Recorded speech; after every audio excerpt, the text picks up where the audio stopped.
Oke, buat teman-teman yang sekarang ada di usia 30-an dan mungkin ngerasa kok tabungan gini-gini aja ya, hidup rasanya pas-pasan terus atau masa depan tuh kayak burem gitu. Aku mau bilang kamu nggak sendirian. Sumpah banyak banget yang ngerasain hal yang sama. Dan masalahnya tuh seringkali bukan karena kamu pemalas atau kamu gagal loh. Bukan. Tapi karena ya jujur aja, hidup emang makin mahal. Dan banyak dari kita masuk usia ini tuh bener-bener tanpa bekal sistem keuangan yang jelas. Nah di pembahasan kali ini, kita bakal bedah bareng-bareng langkah-langkah yang realistis buat benerin kondisi ini. Yang penting, tanpa drama dan janji-janji manis. Nah, ini poin yang krusial banget. Usia 30-an itu bukan waktunya kita pura-pura semua baik-baik aja. Anggap ini sebuah checkpoint. Momen buat berhenti sejenak, berhenti nebak-nebak, dan mulai ngebangun arah baru yang lebih sadar. Ini bukan soal kamu tertinggal terukur, tapi soal memilih arah yang lebih baik buat kedepannya. Oke, ayo kita dalami ini. Kenapa sih fase usia 30-an ini sering banget terasa menekan? Apalagi soal duit. Kita jujur-jujuran aja deh. Kita akui dulu beban-beban ini bareng-bareng. Betul. Tekanan yang kamu rasain itu beneran nyata. Jadi kalau kamu stres soal uang di usia segini, itu bukan berarti kamu aneh atau lebay. Sama sekali bukan. Itu respons yang sangat wajar kok, ngelihat tanggung jawab makin gede sementara biaya hidup juga makin gila-gilaan naiknya. Jadi please berhenti nganggap diri kamu lemah cuma karena lagi ngerasa berat. Bebannya tuh datang dari mana-mana kan. Karir harus naik, cicilan KPR udah nungguin, terus ada tuntutan sosial buat kelihatan sukses. Belum lagi, banyak dari kita yang posisinya jadi generasi sandwich. Keuangan sendiri aja belum beres-beres banget, udah harus nopang orang tua sambil mikirin biaya buat anak nanti. Ya wajar banget kalau rasanya capek.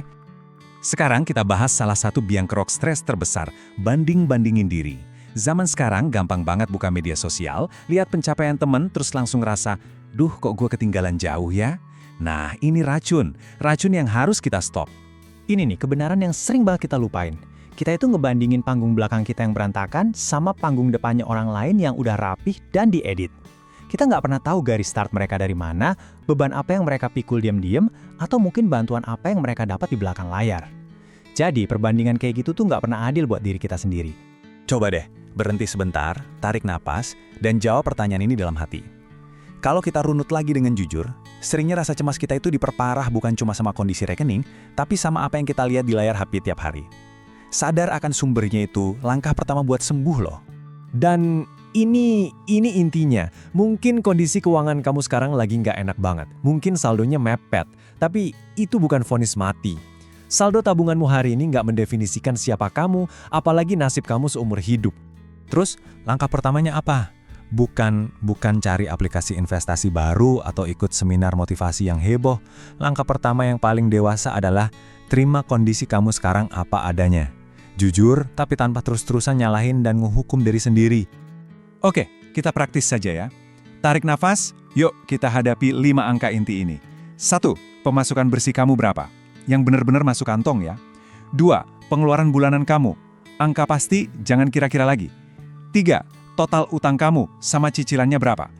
4. Tabungan yang ada sekarang berapa? Dan 5. Siapa aja yang bergantung sama pemasukan kamu? Seringnya orang cemas karena angka-angka ini tuh ngambang di kepala. Begitu ditulis, walau mungkin berat ngelihatnya, masalahnya jadi jelas. Dan kalau udah jelas, baru bisa kita atasi. Coba deh, jujur lagi sama diri sendiri. Bagian mana yang paling bikin deg-degan buat dilihat? Apakah daftar utang? Atau total pengeluaran yang ternyata membengkak? Atau mungkin ngelihat angka tabungan yang gak gerak-gerak? Biasanya, area yang paling kita hindari itu justru titik di mana perbaikan harus dimulai. Nah, sekarang kita ke strategi selanjutnya. Di usia 30-an, benerin keuangan itu bukan cuma soal ngirit dan neken pengeluaran loh. Hemat itu penting banget, tapi seringnya itu aja nggak cukup buat ngubah keadaan secara drastis. Kita juga harus fokus untuk tumbuh. Analoginya pas banget nih, hemat itu ibarat nambal ember yang bocor. Penting banget biar airnya nggak habis. Tapi, membangun nilai diri, misalnya dengan belajar skill baru, atau mulai usaha sampingan kecil-kecilan, itu kayak nyari sumber air yang baru. Dua-duanya harus jalan bareng, biar embernya bisa keisi lebih cepat.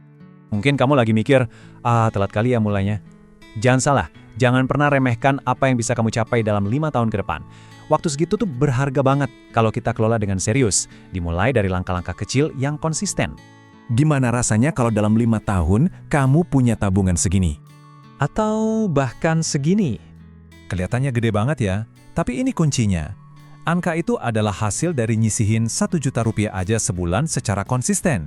Kalau bisa 2 juta sebulan, ya hasilnya tinggal dikali 2. Apakah ini bisa mengubah hidup dalam semalam? Ya nggak mungkin. Tapi, apakah ini bisa mengubah posisi hidupmu secara signifikan dalam 5 tahun?